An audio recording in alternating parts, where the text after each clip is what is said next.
Welcome to Bridging Chicago, a podcast that aims to connect our listeners to Chicago's business, community, cultural, and charity leaders. Hello and welcome to the Bridging Chicago podcast.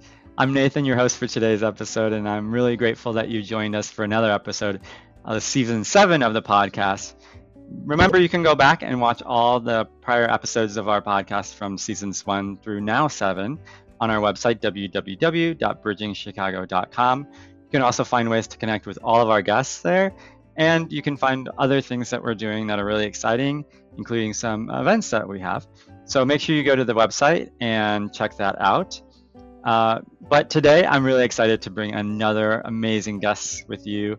And I am really excited because I feel like our guest Priscilla has a lot to say to people who work in various fields, who are at different points in their career. As I was doing the research, I was really inspired. And so I think that you will be as well. So without further ado, thank you so much for joining us, Priscilla Guasso.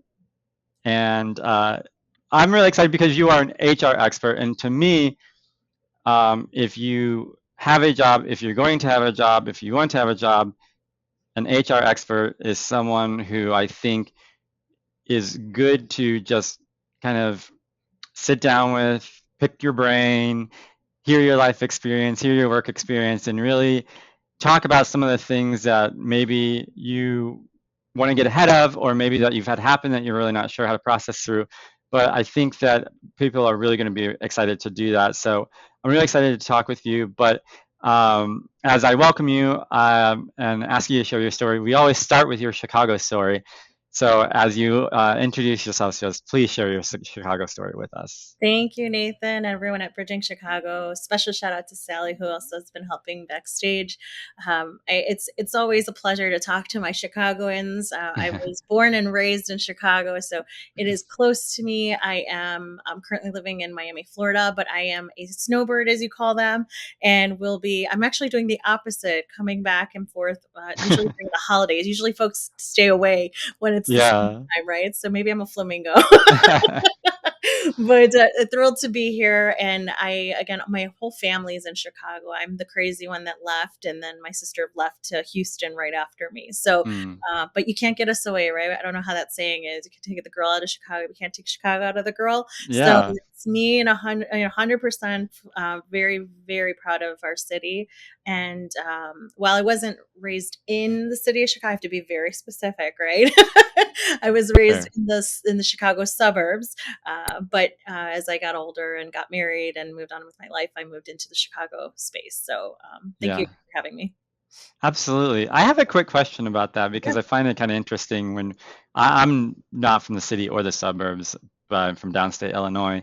And so for me, I'm like, the city is the city. I don't care if you live in Schaumburg or, downtown, like it's all the city.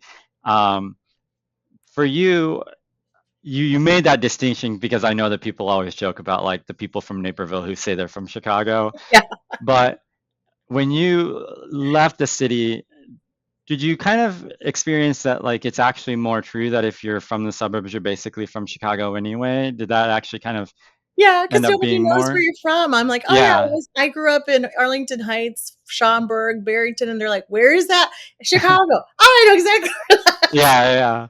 That's kind of what I assumed, is people are just going to equate that with you anyway. Yeah. So and then when someone says they're from Chicago, I go, oh, you're from Chicago. So I'm actually from the suburbs, but I did spend a lot of time in the city after my adult life. So, I share the love all over the place. Absolutely. And the Midwestern love too, of course. Yes, of course. Yes, very different from where I'm at. Yeah. Well, and it's interesting because I think about being in HR and sort of what being a Midwestern raised person would be like when you're in HR, because I think it would be you may get a little bit of a different feel, or maybe a little bit of a different sort of empath sort of mindset when you're from somewhere like the Midwest, where it's so much about, there's still a lot of that like Midwestern nice culture, and yet it's a very industrious city. It's a city that is very important to the country, and certainly a lot of culture and society here as well. Yeah.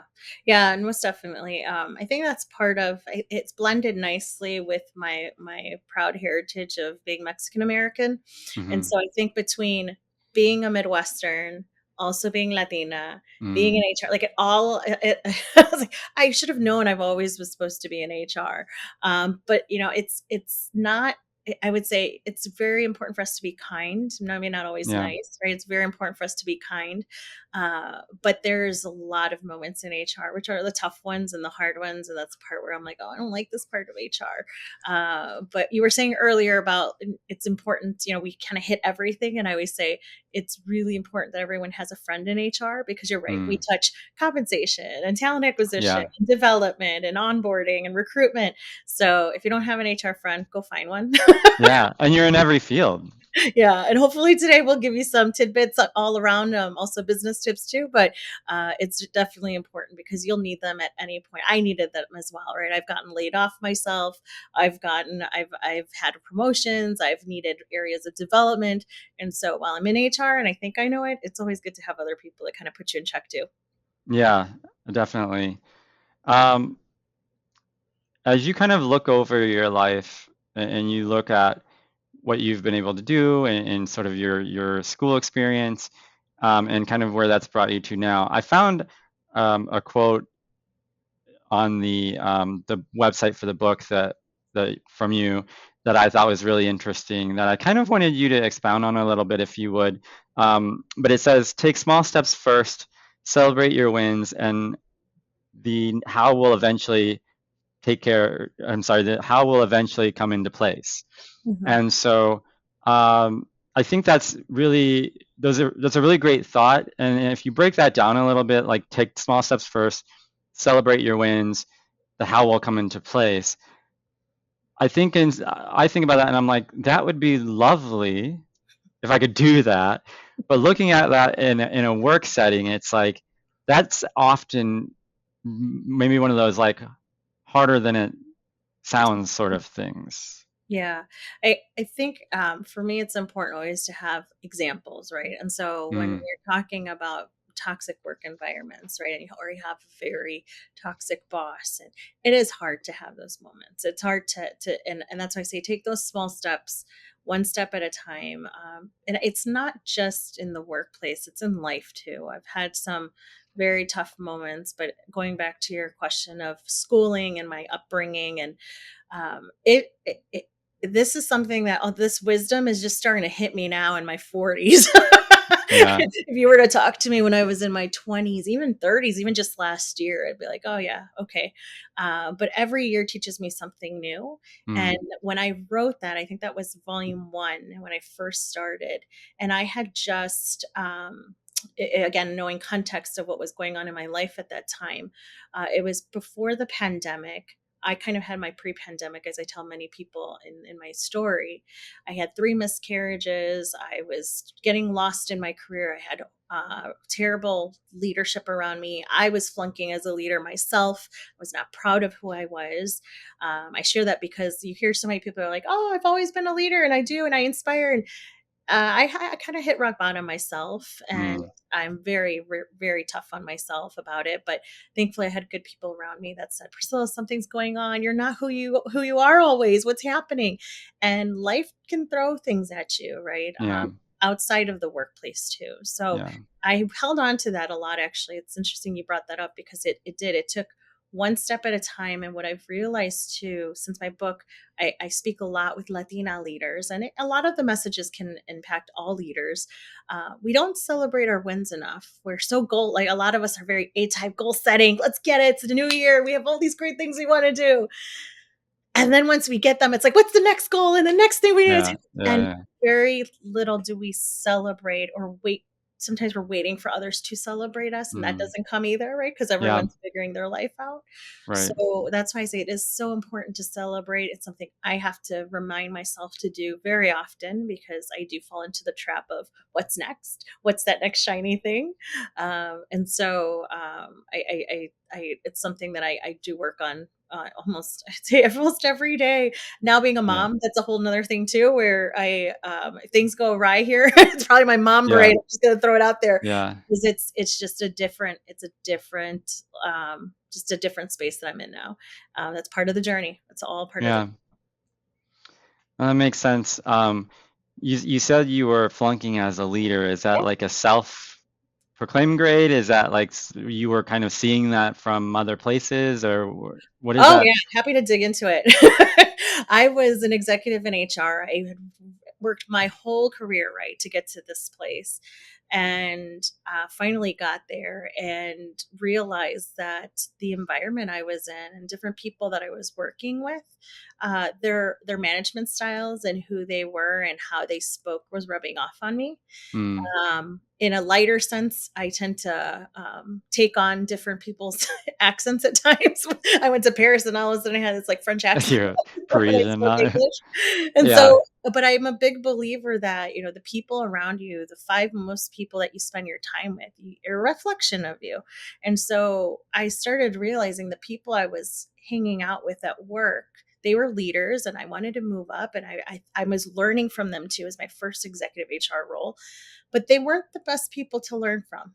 Mm. And I should have followed my gut. And I'm trying not to give myself, not trying to pound myself too hard, because I learned a lot from that. And I also went through a lot of things personally, like I mentioned, of our miscarriages. But I wasn't the person I know I Yeah. am. Right. And Yeah. so I was not caring too much about different employee relations issues that were coming my way. I felt like the impact that I wanted to make wasn't happening. And so then I just started like, okay. And that's not the type of HR person you want. I've heard Yeah. horror stories, when you mentioned at the beginning, how about HR, we impact everything. And it's a big responsibility. You don't just take this role on. It's a lot of emotional, physical, mental stress that comes with the territory. And I was ready for it, but I also wasn't prepared for how I would process things when I had not the best Yeah. guidance or leaders Yeah. around. So thankfully, I got out of that. Thankfully, it took some time for me to understand where I was at, to also get some help through my therapist, and just kind of recalibrate, right? Recalibrate. But something beautiful came from that, and Latinas Rising Up actually came from that. I took Yeah. a year off after that role and said, I need to get back to me, whatever that is. I need to get back to me. Yeah. Yeah. And here we are now, 4 years later, and I'm still very strong in my purpose and my foundation that never changed. But there were a bunch of storms that came. Yeah. In your experience, do you feel like people are pretty comfortable going to their HR rep to discuss different situations? And if not, then what keeps them from maybe wanting to do that or feeling like they have that Yeah. opportunity there? There's depending on the industry, it can be from as simple as employees don't feel like they can come to HR because they don't speak their language, they don't understand them culturally, they don't care. Right? There's a lot Mm. of really bad HR offices. I've seen them, and thankfully, I've been part of the great ones, and I've also been part of the hard ones and the ugly Yeah. ones, um, and it really is something that I think each of the HR departments kind of creates and builds their own reputation. And I'm so grateful that I've been able to be part of some amazing teams. One of the last teams I was on, where they truly did care about the development of their employees, and you get to Yeah. see how amazing work you can do. But the ones that don't come into HR, it's because the HR team's built a reputation and action, and or maybe more, I should say inaction, right, of what they can do, or they don't truly feel that the office is being confidential or Mm. really taking care of them, that they're just taking care of the business. I Yeah. see it that we are there for both. We're there to literally bridge both sides, right? Because our employees help support what the business, and the business should be supporting our employees, right? It should go both Yeah. ways. Yeah. So again, I see us hopefully in the better places. And now, thankfully, I'm surrounded by amazing leaders who constantly um, encourage me and challenge me in good ways to be even better. So we're in Yeah. much better spaces now than we've been in the past. Mm. as you've sort of worked your way up, um, what has the trend looked like from when you started sort of, as we all do, at the bottom of the totem pole and you work your way up into executive leadership? Um, what are the trends in terms of um, the diverse sort of people that you're surrounded with in those times, and the opportunities for people of all different races and colors to, as you go higher and higher, do you see that less or more or equal, or is there a way to kind of understand that? Yeah, I'm today with the work that I do with Latinas Rising Up in HR, I wear the lens of looking at it from a Latino lens. Okay. In my past, I did DEI work where I looked at everyone, and I loved that. It was Mm, wonderful. I could see where people were coming in from and what that was looking like. But as I moved up in HR into the executive role I was in, I didn't see any Latinos or Latinas in HR, and it really impacted me, not trying to, because I was working so hard to move up. And sometimes when you focus on a lot, it's hard to make an impact. And so when you yeah. focus in and zone in on specific niches, we need everyone to focus on a lot of niches these Mm, days. yeah. Yeah. In my space, I go, okay, I can't swallow the ocean in one sitting, right? So literally like taking my own insight, right, of one thing at a time, one piece at a time. Yeah. What am I not necessarily an expert in, but what really moves me? And I said, I have not had time or space to focus on our community as Latinos, and we're a community of almost over 20% represented throughout the United States, yet only 1% of Latinas are in C-suite roles. And it just, as the years were going on, I kept hearing the same thing over and over and over again. And you can only imagine what that means for other communities. It's not Right. like one's better than the other. They're all needing support and seeing these numbers.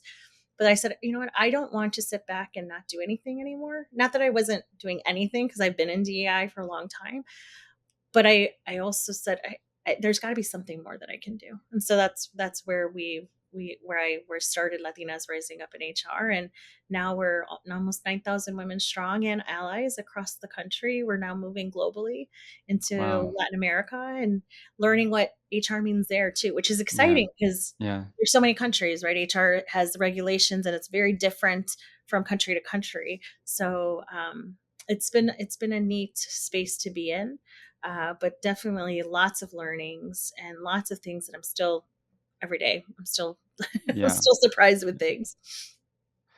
It's really interesting, because I think for a lot of people, it's easy to like see that same thing that you saw of the landscape and to say, well, I'm just going to focus on getting myself up there, and then eventually it'll change. Or if I just add even one more person, then more people will come up. And while we know that representation is really important, and for a lot of people, like seeing other people like them in those spaces is really encouraging.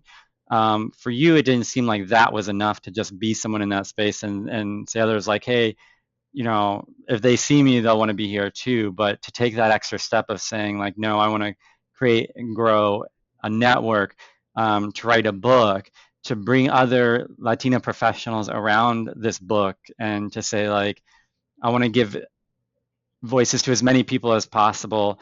To where now, I think we're on book 3 of the Yeah. series, which is amazing, Yeah. um, which tells you a lot about the reception that it's getting as well. But to look at all this and say like, someone else could have easily come along and done that at some point, right? Yeah. But for you, it must have been important for you to say, no, I'm going to be the one to do it in this space, and whoever wants to, follow and join is welcome to. But kind of going from like doing your job to sort of creating this thing, what was that like? And then like reflecting on that, sort of what makes you feel really good about that work, and about how other people have sort of interacted with that work. Well, first off, doing any kind of change or acting on any kind of change is scary, and it's Yeah, big and it's hard, as you know, right? yeah, yeah, Just even the work that you do behind doing this video and podcast, like it's hard. It requires yeah, It requires research and funds and attention and time. And I mean, I could go on and on and on. Yeah. And it also requires even your mindset. You're battling yourself every day, whether things are happening good in the world or bad in the world. You're constant. There's so many distractions, and realizing you're the one that's making this change. But with that said, too, the reason we were started and why we continue, and there's hard days, trust me, as I said, there's really hard days where I'm like, why am I still doing this? Mm. And then I'm reminded, I get a note on LinkedIn, or I get these divine moments where I'm going, oh my gosh, this person was impacted by it doesn't have to be my story. It was one of the stories in our book. And Yeah. it brings me back, right, on our purpose and why we're doing. But when I first had started on this idea, because many folks think, oh, well, it sounds nice, but to put it into action, I really wish I worked for Nike, or maybe one day we'll have that partnership with them where it's literally like, just do it. Because I had folks around me that said, Priscilla, just do it. And I'm going, Mm. no, I'm waiting for someone else to do it. I'll be a strong number 2. Nathan, if you need help, I'm here for you. I will cheerlead you to death. I can't wait to be your cheerleader, or your hand, I'll roll up my sleeves. And so I was waiting and waiting and waiting. And I had people around me say, Priscilla, what are you waiting for? You have Yeah. been an executive. You've been on boards. You've been part of organizations. You've led steering committees. You've led meetings. You've launched projects. Why can't you do it? And I go, I don't know, because it's a lot of work. Yeah. And Yeah. it requires risk, and it required me to dip into savings, and it required me to do things that I was very uncomfortable with.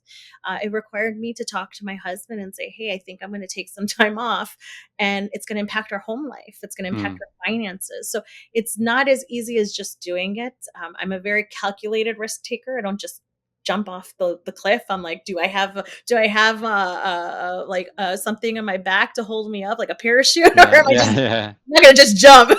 Did we Yeah. test it? Does it work? And so I'm a very calculated risk taker, but I will say I have amazing people around me, and has been my saving grace throughout my career and my life. And I will talk till I'm blue in the face of how community, and we talk a lot about networking, but it's community to me. It Yeah. starts with networking. I want you, whether you're in my community or you're not in my community. And if you're in my community, you're in there for life, and you're at different spaces, not even levels, it's spaces, because we tap into different people for different things. But my community is so strong that they've helped me, not just career wise, but they've, even with passion projects, or starting a business or maybe starting a passion project that turned into a business, or even considering going back to my 9 to 5, and why do I want to do that, to how are you doing personally, and how's your life, how's your marriage, how's your daughter, Mm. are you okay? Mm-hmm. So for me, that's been, again, the piece that has kept Latinas Rising Up afloat, because I now have women and allies in our community that they're not just in it to be in it. Each one of us truly are there to take care of one another. And if I go silent for a while, which I think if people go silent, there's something going on, especially if they're Yeah. talkers and extroverts. I'm like, hey, what's going on? Or if they're introverts and I just haven't heard from you in a really, really long time, but I know if I tap back into you, you'll say, hey, let's catch up. Yeah. Yeah. So that's the part where, again, I've been very big in ensuring that I'm always recalibrating my community every couple months, and just saying, okay, how's everyone doing? Because life is true, life is real, life can throw us off those dreams and aspirations that were ingrained in us as kids, to dream big and aspire for amazing changes. And that's what it takes. It takes one person. I didn't believe that as much before. I heard about it and it sounded very nice and fun and great. But it really does take one person. And there's so much room in the world for each one of us to make a change in some way. It will have hard days. It happens. It's going to happen. There will be very hard days. But I really believe that we've all been given a gift in some shape or form. And the day we find out how to use it, I think there's even a quote on that one, actually, is the day that you really come alive. You Yeah. really start realizing, oh, life is not just work.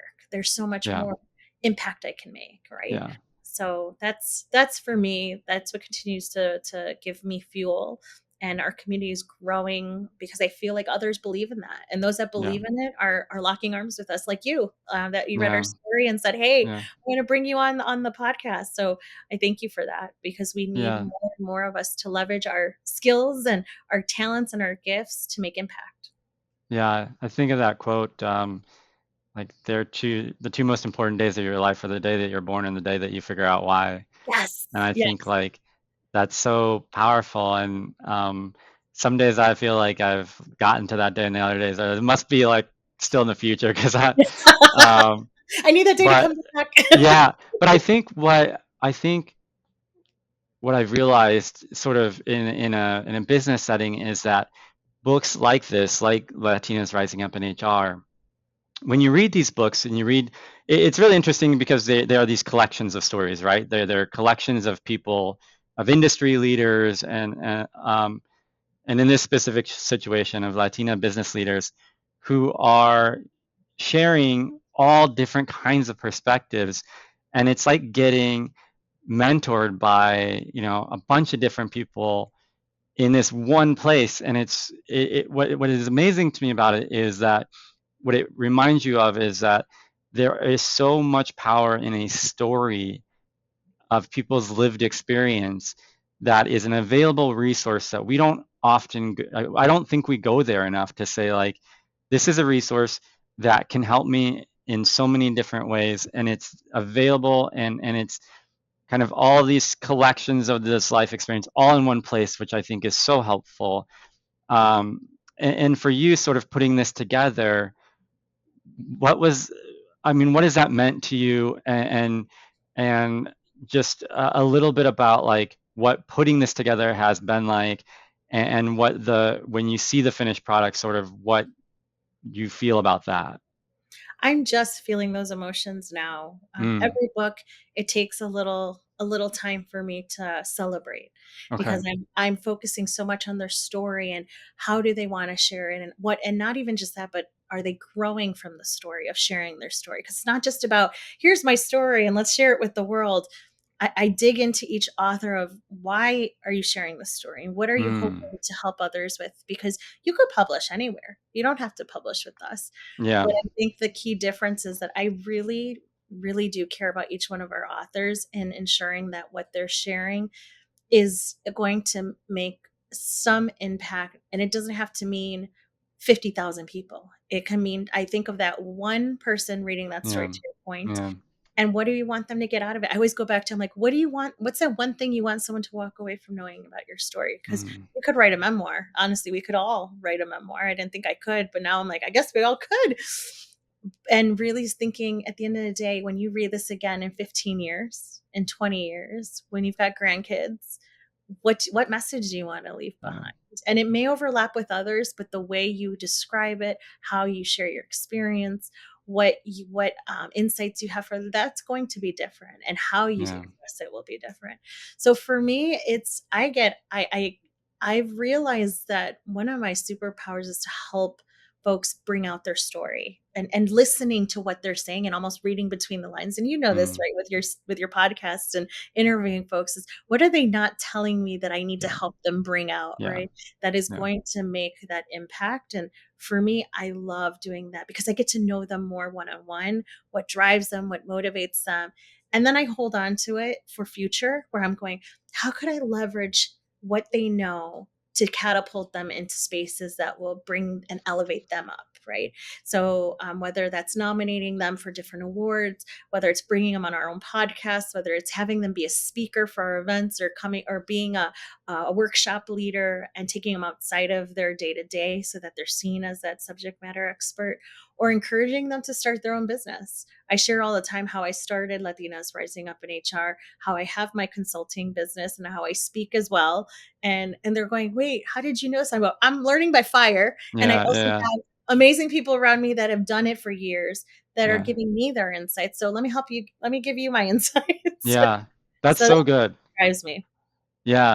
And that's so good because I think that like when you do that, it shows a level of care and a level of like gratitude even, that I think that's almost as inspiring as the stories themselves, to say like you can go through the fire and you can come out and you can, you know, come out with this really amazing product that is going to in some way change the world, or at least change the world for some person, right? Mm-hmm. Yeah. And what's beautiful too that I forgot to add is our book also partial proceeds goes to our scholarship. And Oh, wow. I don't believe the stories are mine. I don't own them. The authors own their stories. We publish it together. It's copyrighted. But at the end of the day, they can speak on it. They can run around and do workshops on it. It's theirs.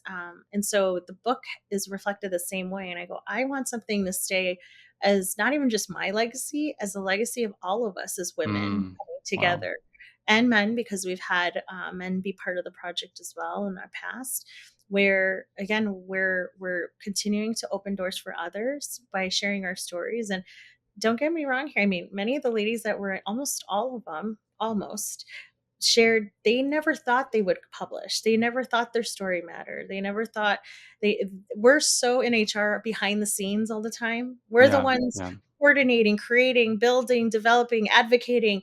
We don't do it for ourselves. And so I joke with them how I call myself their madrina, their godmother, because I'm constantly saying, how do we focus on your development? What are you doing this year? How are you advocating for yourself at work? How's that yeah, performance review going? And we've created a beautiful, we call ourselves book sisters, because it's not just, oh, we're co-authors. yeah, We truly are book sisters, yeah. enjoying going on trips together, going through the hard stuff, the life stuff, the career stuff. And we're normal people. That's the other thing I tell everyone. Yes, we've created this big thing. It's built and it's become its own brand and doing wonderful things, but we're still human. We're Yeah. still normal people. and and I hope we continue that way, because we want to be relatable and current and honest and just real, because there's enough stuff out there on the contrary. So we need a place that's a safe place for us to be able to share, and to be able to grow. Well, it definitely felt very real and very authentic to me, so I'm sure it does for others as well. So I'm so grateful to you and to all the authors, and we've had other guests on who are, creating similar things, writing books. We have some of them up here that I think I've been very lucky to get to share stories of and get to highlight. And as I look back on it, I think like, man, if any of these people hadn't gone after that, you know, something would have been different. Mm-hmm. And who knows how it would have been different, but it would have been different. And I think we're really grateful for you going after that and for your story. Amazingly, we are out of time. I don't know how that flew by so fast, but we're here. So to honor everyone's time, we'll let you go. But Priscilla, thank you so much for joining us. Thank you for your insight. And we do absolutely want to leave a way for people to connect with you if they can, connect with Latinas in HR, Latinas Rising Up in HR. I know that the book is available on Amazon. So if you can just let people know how to connect with you, if they're interested in the book, how to do that, just where to find you. Yeah, you can find us on latinasrisingupinhr.com, as well as on all social media platforms. We're on LinkedIn. That's really where I try to, that's our greatest following as well. And Okay. next to Instagram. And if you're in HR and or looking to get into HR, I encourage you to become a member with us and help us continue to make the impact that we've been doing. So that way we can keep giving scholarships out, keep making impact as one. And we need our allies as well. So it's open. It's a Yeah, very open community. that's great. Well, thanks again, Priscilla, so much for joining us. I really do appreciate it and appreciate your time. And I know that people have been impacted, so we'd love to connect back up again next year, see how Yeah, things are going, see what next project is out there. So course. we always like to stay connected with our guests. So I'm sure we'll hear from you again in the future. Thank you, Nathan. We're going to send you a book so we can be up there on Absolutely. on Yeah, your. we got, I was just looking over here and I'm like, we're gonna be like the Latina business author podcast if we keep going, which I have no problem with. So I'm loving it. Hey, we need all the support possible, and I think at Yeah. the end of the day, when you benefit and you support one community, you're helping many communities out, Oh, right? That's absolutely. the whole goal. So Yeah. thank you to you and everyone at Bridging Chicago. I Yeah. appreciate it a lot. Absolutely. Yeah, we love doing it. So thanks again. And of course, thanks to our guests. Again, you can reach out to www.bridgingchicago.com. We'll have all of Priscilla's information on there where you can go and find her or find out more about Latinas Rising Up in HR. But of course, you can visit the website as well, latinasrisingupinhr.com, and be sure to connect with her. So thank you again, and we look forward to joining you on another episode of the Bridging Chicago podcast. Thanks for listening to this episode of Bridging Chicago, as produced by the SATC Solutions Center. Nothing contained in this podcast shall constitute financial, investment, legal, and/or professional advice. No professional relationship of any kind is created between you and the podcast host or guest. You are urged to speak with your financial, investment, or legal advisors before making any investment or legal decisions. Furthermore, the opinions expressed in this podcast are not necessarily the opinions of SATC Solutions Center, SATC Law, or any of its employees. This podcast is created by the hosts and guests' individual capacities. All opinions on this podcast are or have been rendered based on specific facts, under certain conditions, and are subject to certain assumptions and may not and should not be used or relied upon for any other purpose, including but not limited to, or use in or in connection with any investment purposes or legal proceeding.